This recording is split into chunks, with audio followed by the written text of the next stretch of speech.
आपण पाहत आहोत फेस मसाज। हा व्हिडिओ या सिरीज मधील दुसरा भाग आहे। यामध्ये आपण बघणार आहोत जॉ लाइन्स, डबल चीन आणि एजिंग लाइन्स घालवणारा मसाज। चला तर बघूया। मसाज साठी तुम्हाला लागणार आहे मॉइश्चरायझर क्रीम। आपली जी डबल चीन आहे, डबल चीन ओके, तो घालवण्यासाठी तुम्ही इथे थंब यूज करू शकता किंवा फिंगर्स। ओके, आता मी इथे थंब यूज करणार आहे। हलकसं वरती बघा,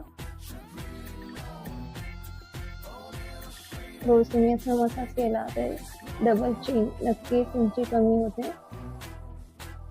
नेक्स्ट जॉ लाइन्स, दोन्ही बाजूने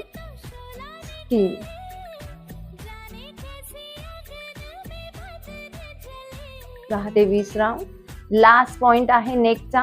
हा कानाच्या पुढे आणि मागे हॅपी थॉट सिक्रेशन वाला पॉइंट आहे। त्याबरोबर ज्यांना हलकासा स्ट्रेस आलेला आहे किंवा वर्टिगो सारखे त्रास आहेत, मानेचे मीन्स आपल्या सर्वायकलचे प्रॉब्लेम आहेत, त्यांच्यासाठी हा मसाज त्यांनी डेली केला तर त्यांचा पेनही कमी होणार आहे, निगेटिव्हिटी कमी होणार आहे, वर्टिगोचे त्रास कमी होणार आहे आणि प्लस आपले एजिंग लाईन्स घालवण्यासाठी, चेहऱ्यावरती ग्लो आणण्यासाठी पण हा मसाज आणि हा पॉइंट बेस्ट आहे। तर अशा पद्धतीने आपण हा पूर्ण नेकचा एरिया कव्हर केलेला आहे।